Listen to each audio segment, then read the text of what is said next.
যে দুজন বিখ্যাত ব্যক্তিকে দেখতে পাচ্ছেন, এই দুজনই হচ্ছে নষ্টের গোড়া। এই দুজনের একজনের রয়েছে মানি পাওয়ার, আর একজনের রয়েছে পলিটিক্যাল পাওয়ার। এলন মাস্ক মানি পাওয়ারের দ্বারা প্রত্যেক জায়গাতে নতুন নতুন ইনোভেশনস, আর এই যে পলিটিক্যাল পাওয়ার ট্রাম্প, ইনি কি করছেন, প্রত্যেক জায়গাতে ট্যারিফ, নতুন বিল পাস, এইগুলোর মাধ্যমে গ্লোবালি একটা ক্রাইসিসের মতো দেখা যাচ্ছে। ট্রাম্প আগের দিন আমাদের ইন্ডিয়ান ফার্মা সেক্টরের ওপর বলল যে ট্যারিফ বসাবে, তার জন্য আমাদের ফার্মা স্টকগুলো 4% অফ পড়ে গেছে। সো এই জন্য রিটেলাররা, ইনভেস্টাররা প্রচুর সমস্যার সম্মুখীন। একটা সেক্টর পড়া মানে সেই সমস্ত সেক্টরের সঙ্গে যারা কাজ করে তারাও তাকে ফলো করবে। ধরেন নিফটি 50-র মধ্যে যে কটি স্টকস মানে ভারতের টপ 50টা কোম্পানি রয়েছে, এবার সেই টপ 50টা কোম্পানির যারা ওই সেক্টরের যে বাকি ছোট ছোট মিড ক্যাপ স্মল ক্যাপগুলো, তারা তো ভালোভাবেই পড়বে, কারণ তারা ওই বড় বড় স্টকগুলোকে ফলো করে। বড় স্টকস ফলো করা মানে, লার্জ ক্যাপ ফলো করা মানে স্মল ক্যাপ মিড ক্যাপ অবশ্যই তাদেরকে ফলো করবে। ওকে, আর নিফটি 50 পড়লেই দেখবেন যে সমস্ত পোর্টফোলিও লাল বা মোটামুটি একটা বিয়ারিশ ভাব দেখা যায়, তার জন্য হচ্ছে এইটা। এবার এই যে দুজন মহান ব্যক্তি, এই দুজন মহান ব্যক্তির জানি না পরবর্তী সিজনস কি হবে, এদের এই সমস্ত কাণ্ড কারখানা, তারপর নতুন বিল পাস, ট্যারিফস, আবার ইরান ইসরায়েলের যে যুদ্ধ হচ্ছে, সেই ইরান ইসরায়েলের যুদ্ধতে এদের নাক গলাতে হবে। সো এটা হচ্ছে এদের মেন ব্যাপার। সো আমাদের সেফ প্লে করতে হবে। যারা বুঝতে পারছেন না পোর্টফোলিও কী করতে পারেন বা স্টকে কী করতে পারেন, প্রত্যেক কিছু কমেন্ট ডাউন করতে পারেন, আমি সময় মতো আপনাদের অ্যান্সার দিয়ে দেবো। আমি প্রত্যেকে কিন্তু অ্যান্সার দিয়ে থাকি, একটা সময় লাগতে পারে 10 মিনিট 15 মিনিট, বাট আমি কিন্তু প্রত্যেকে অ্যান্সারগুলো দিয়ে থাকি। ওকে, সো এই সিচুয়েশনে আমি আপনাদের পাশে আছি। সো ভয় পাওয়ার প্রয়োজন নেই। যখন যে কোনো স্টকস বা কিছু নতুন প্ল্যান করছেন তো অবশ্যই জানাতে পারেন, যেটা আমার মনে হবে বা আপনার যদি ভরসা থাকে তো অবশ্যই কমেন্ট ডাউন করতে পারেন। তো বেশি কথা না বলে এবার মেন কথাতে আসি। সো মেন কথা হচ্ছে যে এইটা, যে আমাদের যে স্টকস ইন্ডিয়ান বাজারের মধ্যে একটা স্টকস হচ্ছে ট্যানলা প্ল্যাটফর্মস। ওকে, সো ট্যানলা প্ল্যাটফর্মস যে স্টকটা, এই স্টকটা না 175 কোটি টাকা একটা বাইব্যাক মানে বলেছে যে কোম্পানি নিজেদের এসে নিজেরাই কিনে নেবে। ওকে, আর বাইব্যাকের পার্সেন্ট হচ্ছে 33% প্রিমিয়াম, অর্থাৎ এখন যে প্রাইস চলছে সেই প্রাইসের ওপর 33% আপনি বেশি পেতে পারেন এই বাইব্যাকের মাধ্যমে। ওকে, সো এইটা হচ্ছে কি বিষয়। এইবার এই যে ট্যানলা প্ল্যাটফর্ম যে স্টকটা, এই স্টকটার যে বাইব্যাক হবে এবং এই শেয়ারটির একটু ডিটেলস আমরা জেনে নেব। দেখেন, ট্যানলা প্ল্যাটফর্ম যে স্টক, এর মার্কেট ক্যাপ হচ্ছে 8,845 কোটি টাকা, এখন প্রাইস চলছে 657 টাকা। আমি বলেও দিই যে এই স্টকটা কিন্তু আমি নিজেও কিনেছি, দেখে নেন। এই স্টকটা আমি 1 পিস কিনেছি এবং এই 1 পিস 686.05 এই পয়সাতে আমি কিনেছি এবং এটা আমার হোল্ড থাকবে এবং এটাকে আমি বাইব্যাকের জন্য দেবো। ওকে, স্ট্র্যাটেজিটা আমি বলবো যে কিভাবে আপনি বাইব্যাক অ্যাপ্লাই করবেন সব কিছু। ওকে, সো দেখেন, এই যে ট্যানলার প্ল্যাটফর্ম যে স্টকটা, এই স্টকটার এখন প্রাইস হচ্ছে 656 টাকা। এবার শেয়ারটি লক্ষ্য করুন, শেয়ারটি কিন্তু খুব সুন্দরভাবে নিচে পড়েছিল। দেখেন, খুব সুন্দর 400 কাছাকাছিও কিন্তু শেয়ারটি এসেছে এবং এই শেয়ারটি যেটা হাই দেখা যাচ্ছে, শেয়ারটির হাই প্রায় 2,000 টাকার মতো গিয়েছিল, এটা 2022 সালের অবধি। এবার এখন হচ্ছে গিয়ে অনেকটা নিচে এসেছে, প্রায় অনেকখানি বলতে পারেন 60-70% নিচে এসেছে। এবার এই শেয়ারটিতে আমরা কি করতে পারি? এবার দেখেন, বিষয় হচ্ছে দুইটা। যারা লং টার্মের কথা ভাবছেন বা যারা শুধুমাত্র বাইব্যাকের কথা ভাবছেন তাদের জন্য বলে দিই। এবার বাইব্যাকের জন্য যারা ভাবছেন তারা কি করবেন, আপনাকে একটা শেয়ারই কিনতে হবে। ওকে, বেশি কিনতে পারবেন না, তাহলে কিন্তু বাইব্যাকের জন্য অ্যাপ্লাই করলে সেখানে লস হতে পারে, মানে সেখানে অ্যাপ্লাই জন্য অ্যাপ্লিকেবল নাও হতে পারে। তো আপনি কি করতে পারেন, যতগুলো আপনার ডিমেট অ্যাকাউন্ট আছে প্রত্যেকটা ডিমেট অ্যাকাউন্টে এক পিস করে শেয়ার কিনলে তাহলে বাইব্যাকের সম্ভাবনা 90% করে বেড়ে যায়। ওকে, আর রিটেল ক্যাটাগরি থেকেই কিন্তু কোম্পানি বেশি বেশি করে শেয়ারগুলো নিয়ে নেবে। কারণ আমি যদি এখানে আমার স্ক্রিনারে দেখি, তো স্ক্রিনারে দেখেন রিটেলদের সংখ্যা অনেকটাই বেশি। দেখেন, প্রায় 44% কিন্তু রিটেল এখানে অ্যাড হয়েছে, আর এফআইআই তো একটু কমেছে এবং প্রোমোটাররাও কিন্তু একটা কনস্ট্যান্ট মোডে রয়েছে। সো প্রোমোটাররাই কিন্তু রিটেল থেকে শেয়ারগুলো কিনে নেবে। যদি প্রোমোটাররা রিটেল থেকে শেয়ারগুলো কিনে নেয়, তার মানে কি হবে না, সেখানে চান্সেসটা অনেকটা কম থাকে এবং চান্সেসটা বাড়াতে গেলে কি করতে হবে না, আপনাকে কি করতে হবে, একটা শেয়ারই কিনতে হবে এবং একটা শেয়ারই বাইব্যাকের জন্য দিতে পারেন। তাহলে শেয়ার আপনি যদি এখন কিনেন 657 টাকা, তাহলে প্রোমোটাররা আপনার থেকে কিনে নেবে 675 টাকাতে। ওকে, সো এইখানে একটা লাভ হবে প্রায় 220 টাকার মতো আপনি লাভ পেতে পারেন একটা শেয়ার প্রতি, এবং এটা কোম্পানি আপনার অবশ্যই কিনে নেবে এবং আপনার ডিমেট অ্যাকাউন্টে টাকাটা চলে আসবে। যখন বাইব্যাকের জন্য অ্যাপ্লিকেবল করতে হবে তখন সেখানে অ্যাপ্লিকেশন জমা দিয়ে দেবেন। যদি জানতে চান তো আমি অবশ্যই ভিডিও বানিয়ে দেবো। ওকে, সো এখন আপনি কিনে রাখতে পারেন। আরেকটা বলি, যারা ইনভেস্টমেন্টের জন্য ভাবছেন তারা কি করবেন, দেখেন আমি এই চার্টটা ওপেন করেছি, উইকলি চার্টে আমি সিম্পল অ্যানালিসিস করে দিই।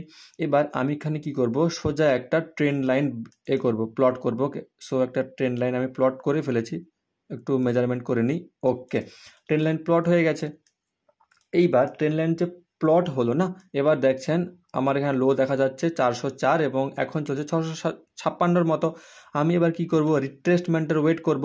তো রিট্রেসমেন্টের ওয়েট করতে হলে কি করতে হবে না, এইখান থেকে অর্থাৎ প্রিভিয়াস ডিমান্ডটা এখানে মেজারমেন্ট করব।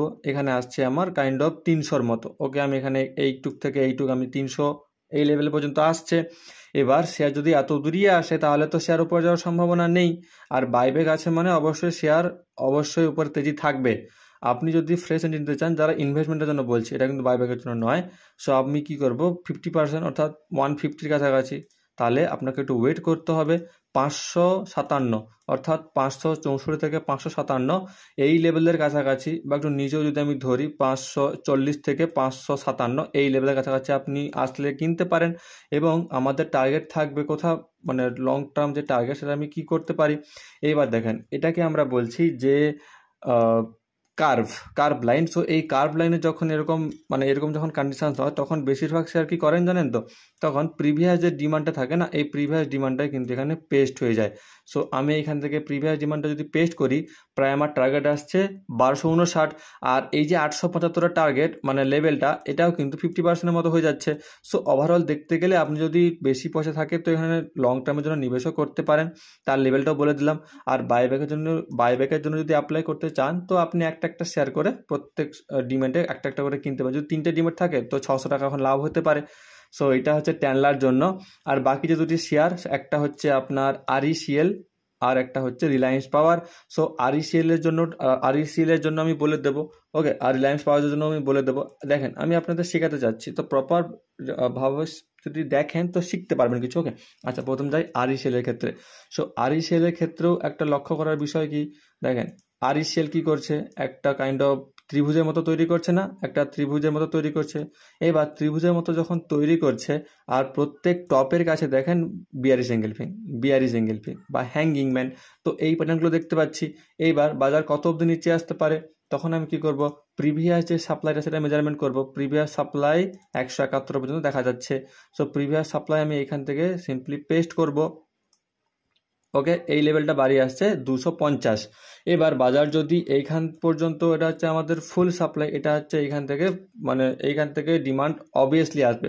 কিন্তু বাজার যদি দেখা যায় যে 50% লেভেল, অর্থাৎ 50 আর এদিকে 35, মানে হচ্ছে 85 অর্থাৎ 333, বাজার কিন্তু এই লেভেল থেকেও ঘুরতে পারে। সো এইখানে আমি দুটো লেভেল বার করেছি, লক্ষ্য করুন।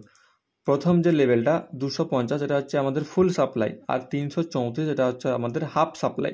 এইবার এই যে দুটো লেভেল আমি বের করেছি না, আপনাকে এবার লক্ষ্য রাখতে হবে যে প্যাটার্নটি বাজারকে উপরে উঠেছিল, অর্থাৎ বুলিশ অ্যাঙ্গেল ফিং, ওকে, কাইন্ড অফ হ্যামার, হ্যাঁ, এই সমস্ত প্যাটার্নের আপডেট প্যাটার্ন যদি এখানে কাইন্ড অফ মর্নিং স্টার বা যদি বুলিশ অ্যাঙ্গেল ফিংও যদি এই 334 দেখতে পাই, তাহলে কিন্তু এখান থেকে আমরা আপসাইডের সম্ভাবনা করতে পারবো।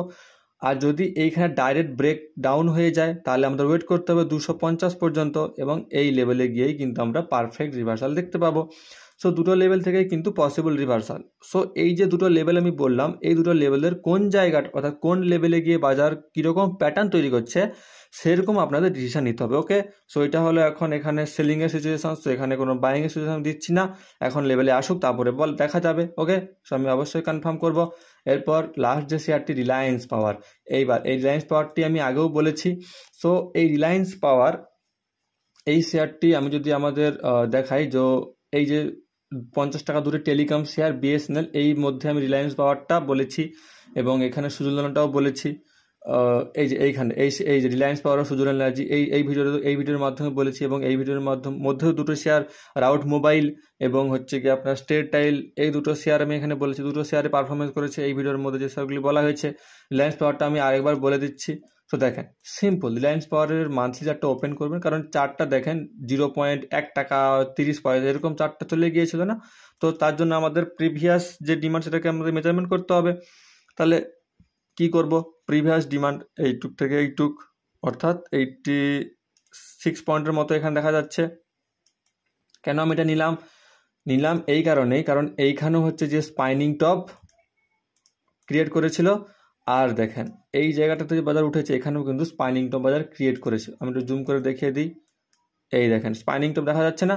সো সেম তাই জন্য আমি এটাকে নিয়েছি। এবার এই যে আমি মেজারমেন্ট করেছিলাম সেটাকে আমি নিয়ে আসবো, এইটাকে আমি এখানে নিয়ে আসবো। ওকে, সো এইখান থেকে আমি এটাকে প্লট করব। তো আমার লেভেল বেরিয়ে আসছে প্রায় 185 কাছাকাছি, 185 কাছাকাছি লেভেল বেরিয়ে আসছে। এবার আমি যখন দেখছি যে একটু রিজেকশনস পেয়েছে, মানে এই যে ক্যান্ডেলটা রিজেকশনস পেয়েছে, তো আমি কি করব, এই রিজেকশনস পেয়েছে এটাকে ঠিক করবার জন্য আমি এইখানে একটা 50% লেভেল বার করব। ওকে, এই 185 থেকে 50% লেভেল যদি বার করি, অর্থাৎ 43 এর কাছাকাছি মোটামুটি এখানে লেভেল আসছে। সো এইটা হচ্ছে আমাদের 50% লেভেল। সো 50% লেভেল থেকে দেখা যাচ্ছে যে একটা হ্যাঙ্গিং ম্যানের মতো তৈরি হচ্ছে। কিন্তু কিন্তু কিন্তু এইখানে মেইন লক্ষ্য করার বিষয়টা কি জানেন, এইবার এই যে একটা বড় মানে মারুবুজু হয়েছিল না, সো এরকম মারুবুজু কিন্তু এই গোটা ট্রেন্ডের মধ্যে কোথাও তৈরি হয়নি। হ্যাঁ, এবার মারুবুজুটা যে এখানে তৈরি হয়েছে, এই গোটা যে ট্রেন্ড এটাকে পুরো ব্রেক করে দিয়েছে। দেখেন প্রিভিয়াসে এই যে মারুবুজুটা হয়েছিল এটা কিন্তু ব্রেক করেছিল, বলবো না যে ব্রেক করেছিল, এটা কিন্তু ফেল হয়নি। সেই মারুবুজুর জন্যই কিন্তু এখানে বাজার এতটা মোমেন্টাম দেয়। এইবার এইখানে কন্ডিশনস হচ্ছে, এইখানে একটা এই যে রেড ক্যান্ডেলটা হয়েছিল এটাই হচ্ছে ফলের একটা কারণ ছিল, আর এইখানে যে প্যাটার্নটা হচ্ছে এটা কিন্তু ফলের কারণ নয়। এইখান থেকে বাজার একটা স্ট্রং মারবুজু করে কিন্তু বাজার উপরে যেতে পারে এবং আমরা 125-এর লেভেল পর্যন্ত দেখতে পারি। এইবার বলে দিই আমাদের এন্ট্রিটা কি হবে। এইবার এটা আমার 50% লেভেল হচ্ছে 82 এর কাছাকাছি। এবার আমি সাপ্লাইটা মেজারমেন্ট করব। তো সাপ্লাই মেজারমেন্ট কীভাবে করব, সেম এই যে সাপ্লাইটা এটা এইখান থেকে এইটুক অর্থাৎ 44 পয়েন্টের যে সাপ্লাইটা আছে এটাকে এখান থেকে নিয়ে আসবো। ওকে, নিয়ে আসবো, এখানে এটা প্লট করব। দেখি এইখান থেকে এটা সাপ্লাইটা প্লট করলাম, দেখা যাচ্ছে যে পুরো নিচেই চলে আসছে। যদি বোধ নিচে যেতে হয় তা অত নিচে আসবে না। সো এটার আমি হাফ বার করব, অর্থাৎ 22। দেখেন 60, এই যে 60 পয়েন্ট এইখানে কিন্তু এন্ট্রির জন্য একটা ভালো সুযোগ। তো আমার এন্ট্রি হবে 57 থেকে 60, এই লেভেলের কাছাকাছি যদি পাওয়া যায় সুন্দর এন্ট্রি। এইবার এই যে 60 যে লেভেলটা না, এইখান থেকে কিন্তু বাজার ঘুরে গেছে। দেখেন পারফেক্ট 60 লেভেল থেকে কিন্তু বাজার ঘুরে গেছে। এবার আমি ডে ক্যান্ডেলে যাচ্ছি, এইখানে দেখেন পারফেক্ট 60 লেভেল থেকে কিন্তু বাজার ঘুরে গেছে। সো এটাও কিন্তু একটা পারফেক্ট এন্ট্রির পয়েন্ট ছিল আপনার জন্য। আর এসএল আপনি কোথায় রাখবেন, যদি 65-এ যদি আপনি এন্ট্রি করেন বা যদি 63 বা এরকম কাছে যদি এন্ট্রি করেন, এসএল রাখবেন সিম্পলি এই যে 51-এর কাছাকাছি এসএল রাখতে পারেন, অর্থাৎ 10 পয়েন্টের এসএল রাখতে পারেন। আর লং টার্ম টার্গেট 82 এবং এরপর 100 পর্যন্ত আমার লং টার্ম টার্গেট হতে পারে।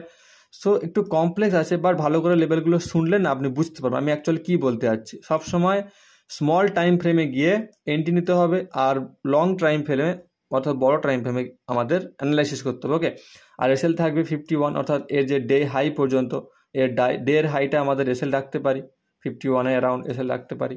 ওকে, সো একটু ওয়েট করুন, 63 মানে 60 লেভেলের কাছাকাছি এন্ট্রি পাওয়া গেলে এইখান থেকে আমরা লং রাখতে পারি। সো এটা হলো রিলায়েন্স পাওয়ার আর দুটো শেয়ারের আলোচনা। এবং বাকি আমাদের টেলিগ্রাম চ্যানেলেও জয়েন করতে পারেন, এখানেও মোটামুটি প্রত্যেকটা স্টকস যা যা আমি নিয়ে থাকি সমস্ত কিছু দিয়ে থাকি। ওকে, সো এরপর আরও নতুন নতুন ভিডিও আসতে থাকবে। সো ধন্যবাদ সকলকে।